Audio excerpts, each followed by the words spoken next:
Hey everyone, how are you? Um, Welcome to the Elskavon podcast. I was looking back at the last time I did an episode, and it was January 30th. And needless to say, that feels like a lifetime ago, or two or three. 2020 has been quite the year, to say the least. I do hope you're healthy and safe. I also hope you're staying positive and staying hopeful in the midst of everything. Even if that's a choice because you're not feeling it, but choosing to stay hopeful. Yeah, I know for me, I've been taking more walks, reading more, taking more bike rides, just forcing myself to relax more, turning it off a bit more. That is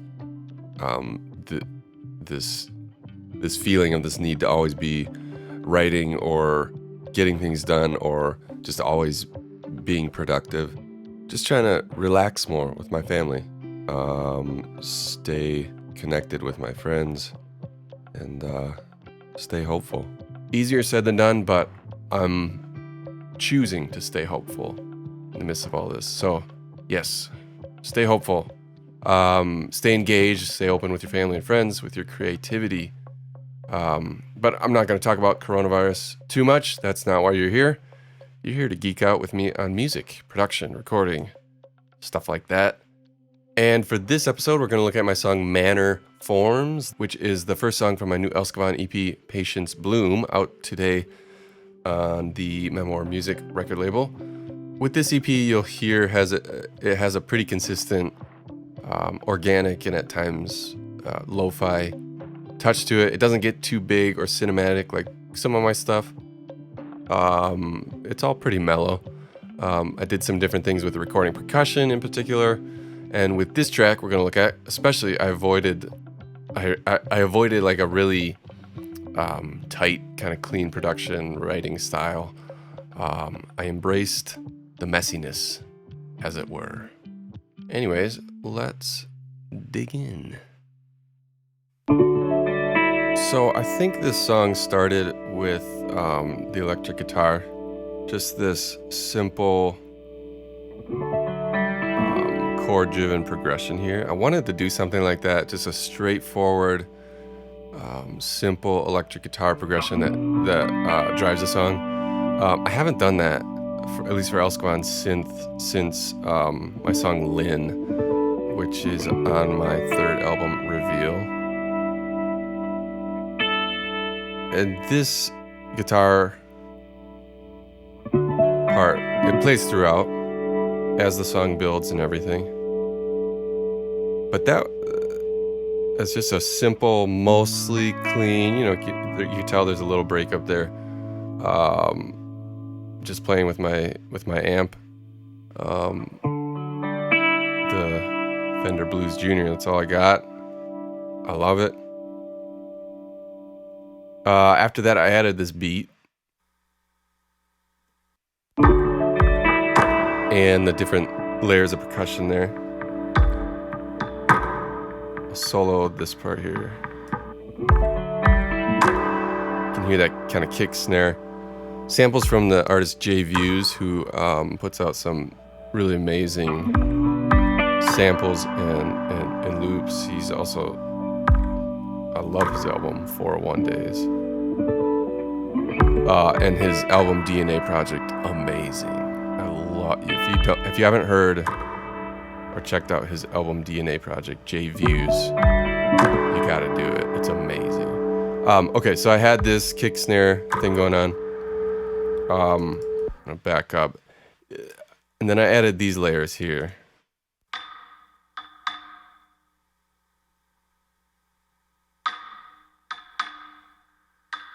And that is literally just in my studio. I took some mic stands and started hitting them, the sides of them, with a drumstick. And to me, this reminded me of hitting a metal fence. It just sounds so much like that. And I don't know if it reminds me of my childhood, I think. Growing up in the city, a lot of people had kind of those standard metal fences, and I played outside a ton, basketball, different sports, whatever. And I don't know, this is just a very, that hitting a metal fence sound is just very, it's like nostalgic or something to me. So I didn't go about trying to make it sound like that, but once I recorded that and listened back, I was like, wow, that reminds me of exactly that. It reminds me of my childhood randomly. This part, I'm going to take off the processing so you can hear this dry. Sounds like this.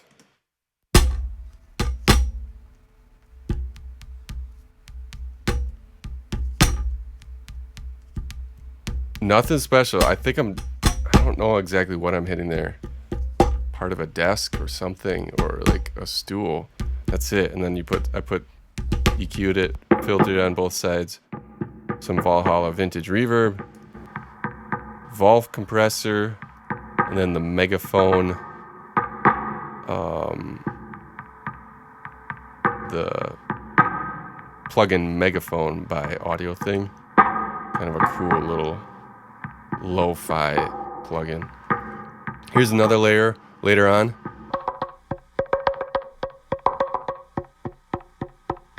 I'll show you that one dry.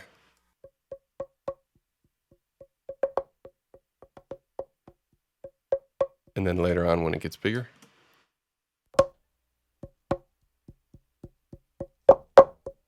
So this, I did this for a couple songs on this EP. I went to my garage, looked around, and found just random pieces of wood from various things. I think this one in particular was from an old dining room table, just a piece we had lying around in the garage. I brought it in the studio, and it's kind of thick and kind of long. But you could tell if you listen, it sounds a little hollow or something. I don't know. It has this weird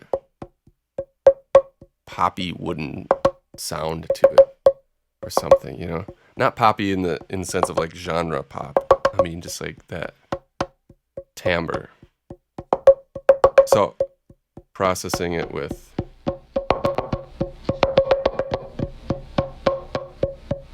Little Radiator by Sound Toys, one knob pressure, some Echo Boy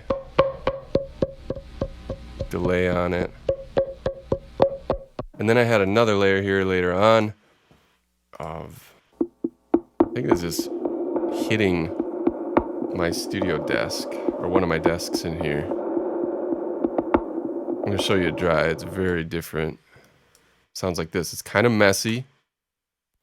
It's really messy as far as the beat.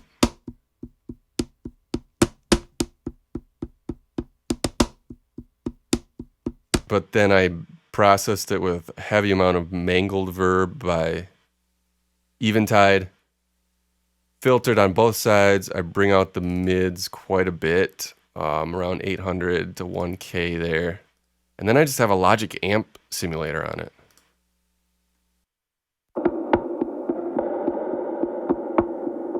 And it's this.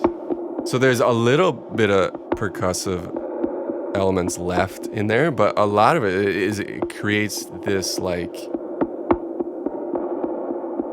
lo-fi atmosphere thing. I'm gonna play you all the drums later on in the song here. They sound like this.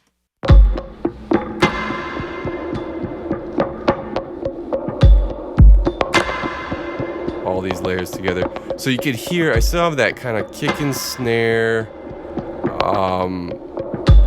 sample driven beat that's kind of leading the way. But then you put in all those like just raw elements of the piece of wood, the mic stand, and then that kind of really mangled, verbed out, just hands on my desk recording, and you get all of this. Alright, so I'm going to go back to the electric guitar layers now. So that main electric guitar progression, like I said, goes throughout. That kind of just leads away with the chords. I'm going to skip ahead, though, to a couple different parts here. So the beat breaks down, or it goes away in the middle of the song. About here. And a few more electric guitar layers come in. Some of them are really kind of like plucky. Some of them are a little more verbed out. I'm doing some panning left and right, obviously. But they're all kind of messy. Like I said, I went for the messiness on this song, and then the beat's about to come back in here. All in all, I have 1, 2, 3, 4, 5, 6, 7 electric guitar layers.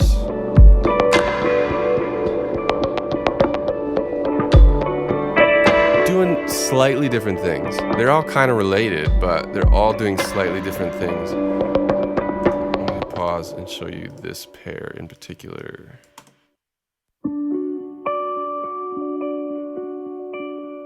Panned hard left, hard right.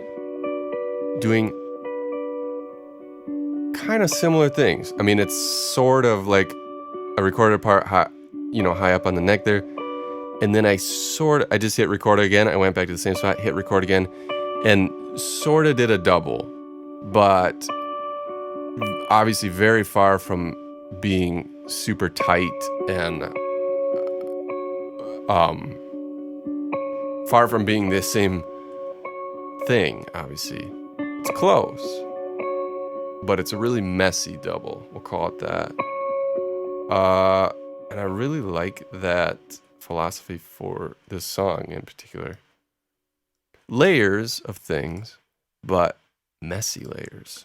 So, all the guitar and drums together. And let's add the bass here.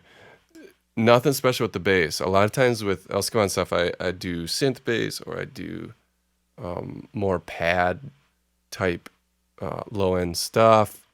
I really mix it up quite a bit. I've been doing more just going back to the bass guitar and just playing a little more quote unquote standard bass stuff. And it's, I don't know, I just like, I like playing bass guitar for one, but I like adding in that kind of familiar sound, if you will, of bass guitar. So that's what I'm doing here. I'm just going direct and using Logic's bass amp plugin for the bass. So here's what this all sounds like. Drums, bass guitar.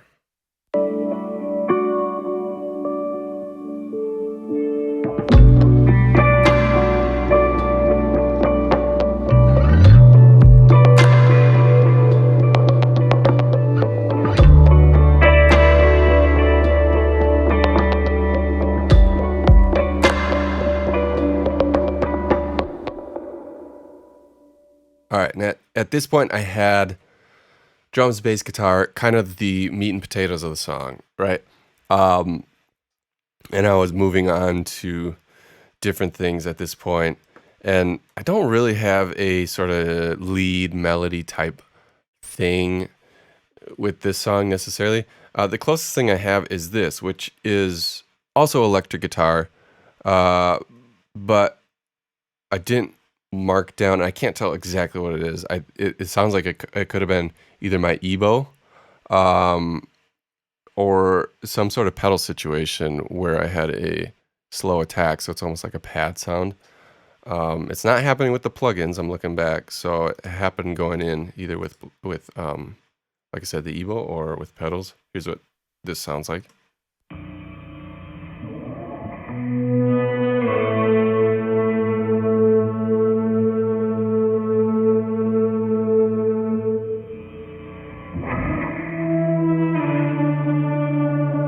Actually, I bet you it was just my volume pedal, now that I'm listening again. Just holding the volume pedal down, hitting the note, swelling up with my foot.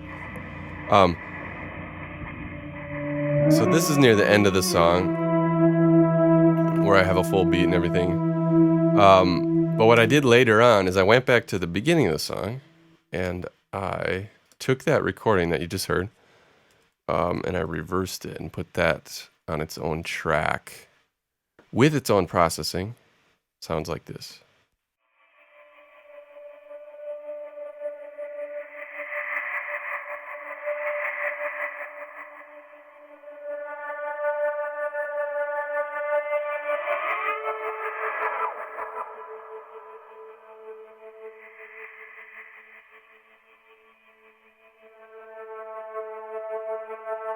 So you can hear I've got like a tremolo effect on there. And all the low end I took out.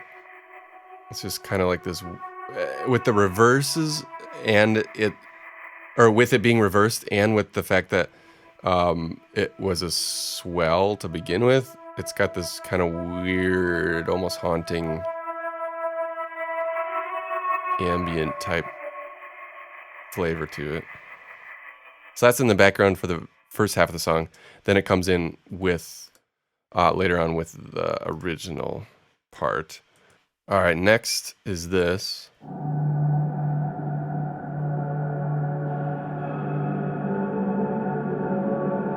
Very atmospheric pad sound.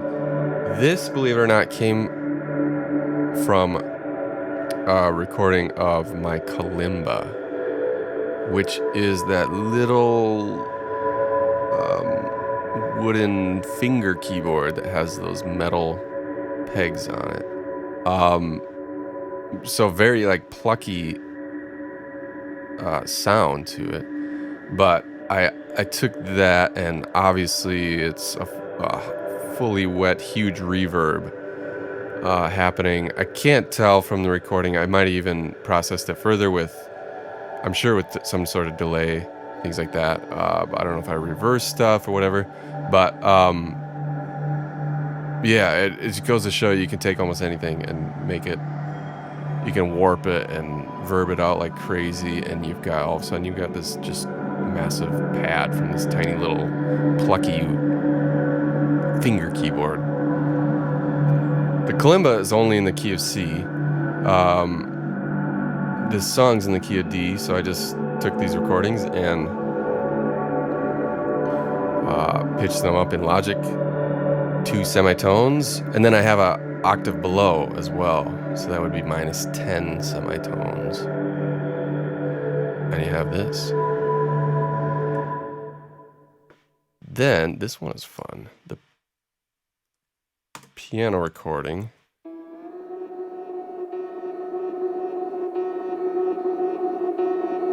That ends up being kind of just this steady, glitchy, weird thing in the background.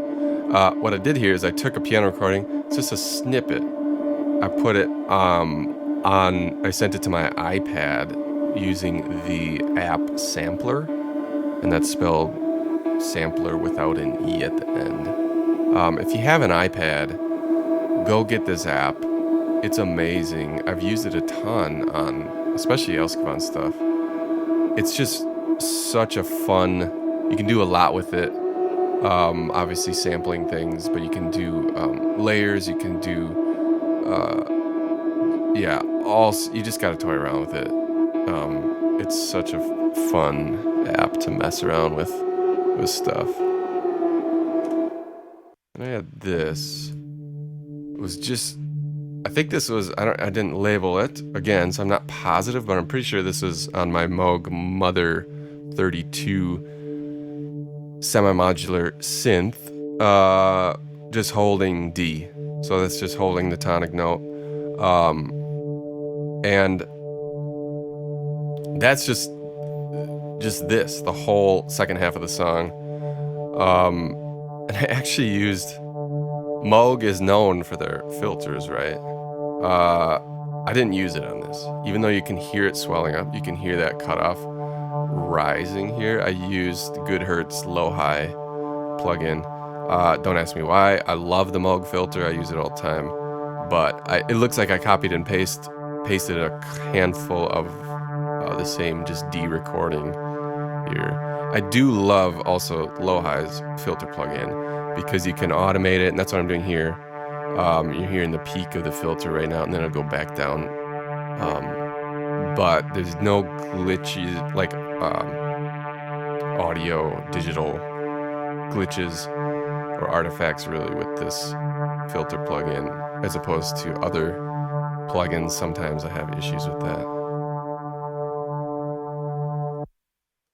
Not much to that, but it definitely adds a lot in the mix. This, I have a batch of 6 tracks here. I'm gonna play it.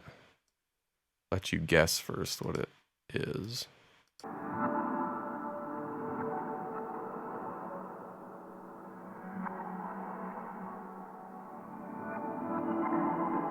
So all this is I'm using Spitfire Audio's solo strings. I'm using the pizzicato, the cello pizzicato sampler instrument here, and you can't really tell that that's a cello, but I just mangled everything. I just did lots of different kind of random, sporadic plucking, things like that, and did a lot of pitching up an octave, pitching down an octave, fading in and out, panning, reversing, and I used Eventide's Mangled Verb and Soundtoys Pan Man plugins on these, and I just spread them out, like I said, over 6 tracks. And I love doing this, where you take even just a small recording or one sound or whatever, and you just process it like crazy, and throw it. I just throw stuff up randomly sometimes across different tracks, pan them around, process them, pitching, warping, reversing, all that, and all of a sudden, even if it's just one note or one chord or whatever, all of a sudden you have this very unique texture that's not just holding 2 notes on a synth, for example, or it's not just a kind of standard pad sound. It's got some glitchiness to it, if you want that. It's got some just unpredictability to it that I really like, by just throwing up tons of tracks, processing like crazy, and all of a sudden you got something kind of pretty unique. I also did this with that same. This is probably actually the recording that I took and mangled. To be honest, I don't remember, but this is probably what I did. I have this part going, which is just a steady pizzicato cello plucking thing. I bet you I just took this recording and did those tracks that I just talked about and just showed you with the processing. All right, and then speaking of that, I did a similar thing with these piano recordings of mine, just improvising in a different key. I pitched things to fit the key of D, and then you hear those little like wobbly things here and there.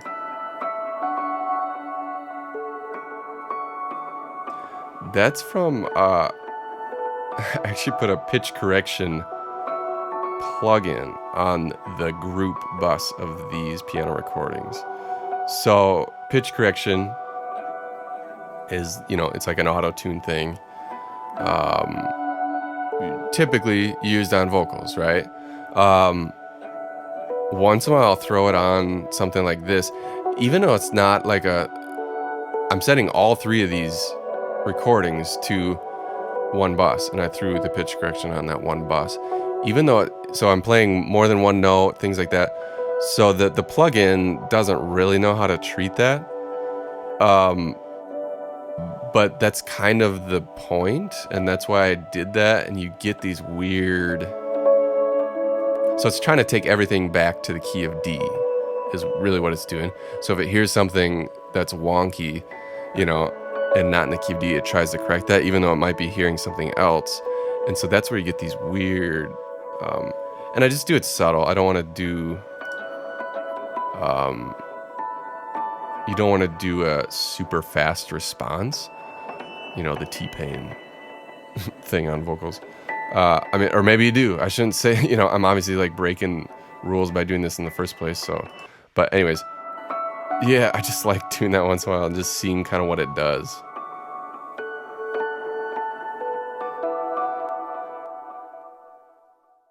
And then that's pretty much it for this song, other than I had some piano in there, and then I have these vocals. A couple different things I did with the vocals on this track. Very back in the mix, very atmospheric. You can't really even tell there's vocals necessarily unless you're kind of really listening for them, but here's the first batch, which, speaking of messy, I literally just hit record and yeah, did these like really soft, out of tune or pitchy like ums and whatnot. Sounds like this by itself.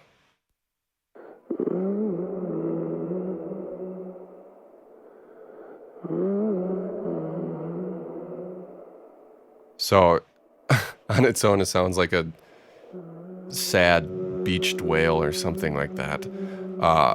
But in the mix, I really like where it sat, and it brought this kind of like haunting human aspect to it. And then I have this batch of vocals that I did a similar thing, and then I did the pitch correction thing on these, an auto tune thing. I avoided a level of autotune where it's like, oh, that sounds like an electronic song. That wasn't what I was going for. I just liked the certain artifacts it brought here and there. And then what I did is I just again put these on. So I recorded, improvised, and then duplicated a couple of tracks, put them on there, and I cut them up just with the Logic scissors, the audio regions, and kind of threw them randomly around the timeline. It sounds like this.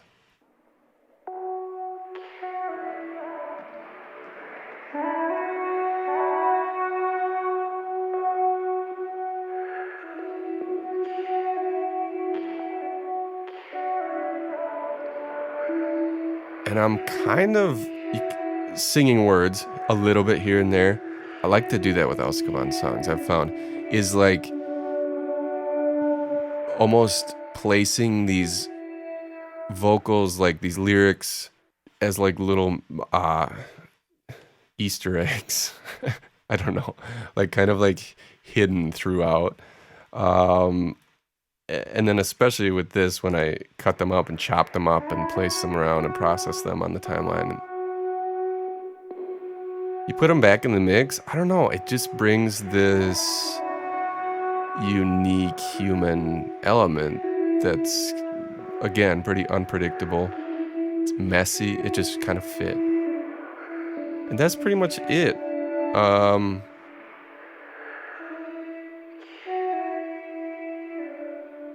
Yeah, I mean, it almost sounds like a synth or something unless you're specifically listening for it in the mix. So yeah, that's kind of a look at the layers of this song, Manner Forms. I'm gonna put a link in the notes, of course, to the new EP. But yeah, I mean, raw, sort of messy at times, lo-fi, organic sound, but with plenty of layers and processing still. That's kind of what I went for with this song, with this EP. I had a lot of fun writing it and recording this track and the entire EP.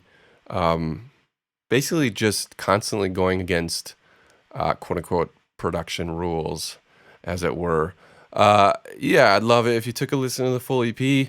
I really do hope it can bring some peace to you in the midst of everything going on right now. And here is the full song, Manner Forms. We will talk soon, I hope. See you guys.